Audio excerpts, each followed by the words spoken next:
दोस्तों आज हम कंप्यूटर में एक नए टॉपिक के ऊपर डिस्कस करने वाले हैं। दोस्तों उस टॉपिक का नाम है मेमोरी यूनिट। दोस्तों इस क्लास में हम सीखेंगे मेमोरी क्या होती है, उसके बाद मैं आप लोगों को बताऊंगा मेमोरी किस प्रकार से वर्क करते हैं। दोस्तों अगर आप कंप्लीट जानकारी चाहते हैं तो आप मेरे साथ वीडियो के एंड तक जरूर बने रहिए। जब तक आप वीडियो के एंड तक नहीं देखेंगे आपको मेमोरी के बारे में कुछ भी समझ में आने वाली नहीं है। तो अगर आप मेमोरी के बारे में कंप्लीट इंफॉर्मेशन चाहते हैं तो आप मेरे साथ वीडियो के लास्ट तक जरूर बने रहिए। नमस्कार दोस्तों, मैं हूं यादव पांडे। स्वागत है मेरी YouTube channel target with knowledge online classes में। दोस्तों आज का यह वीडियो स्टार्ट करने से पहले आपसे एक रिक्वेस्ट है, यदि आप लोगों ने अभी तक मेरी यूट्यूब चैनल को सब्सक्राइब नहीं किया है तो आप मेरी यूट्यूब चैनल को जरूर सब्सक्राइब कर दें और साथ ही साथ बेल का आइकन को भी दबाना मत भूलिए, क्योंकि रोज मैं आप लोगों के लिए कंप्यूटर से संबंधित नए नए टॉपिक के ऊपर वीडियो लेकर आता हूं। तो चलिए दोस्तों आज के यहाँ जो क्लास है उसको बिना टाइम वेस्ट किए स्टार्ट करते हैं। दोस्तों सबसे पहले हम सीखते हैं मेमोरी के बारे में, उसके बाद मैं आप लोगों को बताऊंगा कि मेमोरी किस प्रकार से वर्क करती है। तो चलिए हम मेमोरी के बारे में जानते हैं। दोस्तों आजकल जो मेमोरी शब्द है वो कॉमन शब्द है। दोस्तों आप लोग एंड्रॉयड फोन का यूज करते हैं, उसमें मेमोरी शब्द का यूज किया जाता है, उसमें मेमोरी का यूज किया जाता है, ठीक है। या फिर आप लैपटॉप का यूज करते हैं या फिर डेस्कटॉप का यूज करते हैं, हर जगह मेमोरी का यूज किया जाता है। दोस्तों मेमोरी क्या होती है? दोस्तों जो मेमोरी होती है उसका मेन वर्क होता है किसी भी डाटा या इंस्ट्रक्शन को परमानेंट रूप से या टेम्परेरी रूप से उसे स्टोर करके रखना, ठीक है। तो मेमोरी क्या होती है? मेमोरी एक स्टोरेज डिवाइस होती है जिसमें किसी भी डाटा या इंस्ट्रक्शन को टेम्परेरी रूप या फिर उसे परमानेंट रूप से स्टोर करके रखती है, ठीक है। मेमोरी क्या है? एक स्टोरेज डिवाइस है।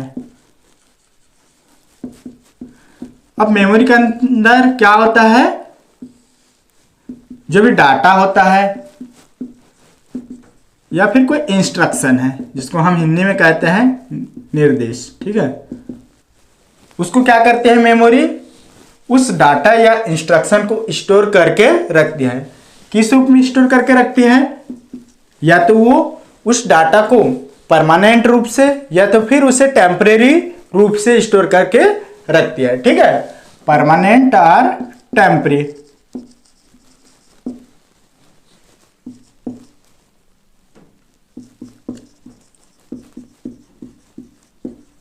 इस प्रकार से जो मेमोरी होती है वो क्या होती है? एक स्टोरेज डिवाइस होती है जिसमें किसी भी डाटा या इंस्ट्रक्शन को स्टोर करके रखती है। किस रूप में रखती है? या तो वो परमानेंट रूप से उस डाटा को स्टोर करके रखेगी या फिर वो उस डाटा को टेम्परेरी रूप से स्टोर करके रखेगी, ठीक है।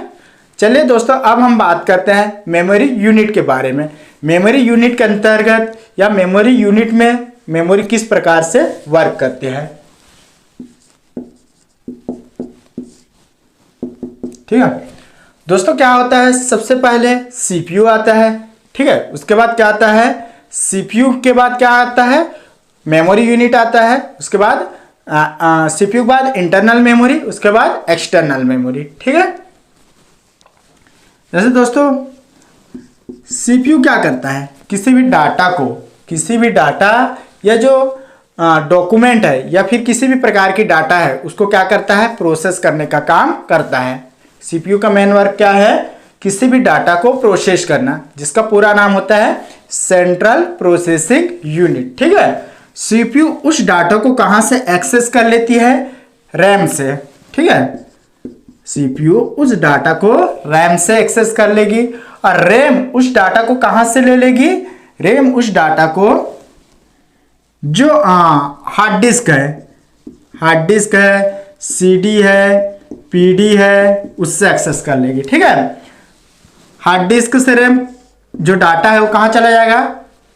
रैम में चला जाएगा, ठीक है।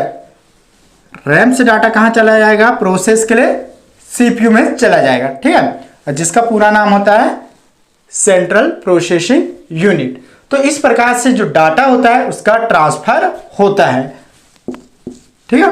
रैम क्या है? एक मेन मेमोरी है।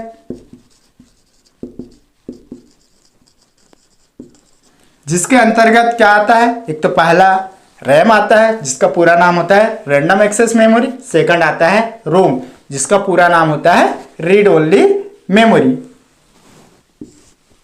इसी प्रकार से एचडी हो गया, सीडी हो गया, पीडी हो गया, फ्लॉपी डिस्क हो गया, मैग्नेटिक टेप हो गया, ये सब क्या है, सेकेंडरी मेमोरी है। ठीक है, इसको हम सेकेंडरी मेमोरी या ऑक्सिलरी मेमोरी भी कहते हैं,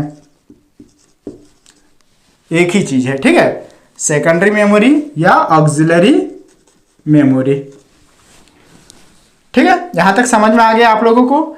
चलिए अब हम बात करते हैं, इसे जो रैम है उसको मेन मेमोरी या हम इसे इंटरनल मेमोरी भी कहते हैं, इंटरनल मेमोरी। ठीक है, जो रैम है, जो रैम होती है या जो रोम होती है, ठीक है, जो मेन मेमोरी जिसको हम मेन मेमोरी भी कहते हैं और साथ ही साथ इसे इंटरनल मेमोरी भी कहा जाता है। अब इसे इंटरनल मेमोरी क्यों कहा जाता है, क्योंकि ये मदरबोर्ड पर लगाए जाते हैं। आप लोगों ने देखा होगा रैम क्या होती है, एक चिप होती है। ठीक है, वो कहाँ पर फिट किया जाता है, मदरबोर्ड में एक स्लॉट होती है, उस स्लॉट के अंदर लगाया जाता है, इसलिए इसे इंटरनल मेमोरी भी कहा जाता है। ठीक है, और इसे कहा जाता है एक्सटर्नल मेमोरी, एक्सटर्नल मेमोरी। ठीक है, जिसको आप हिंदी में कह सकते हो बाह्य मेमोरी।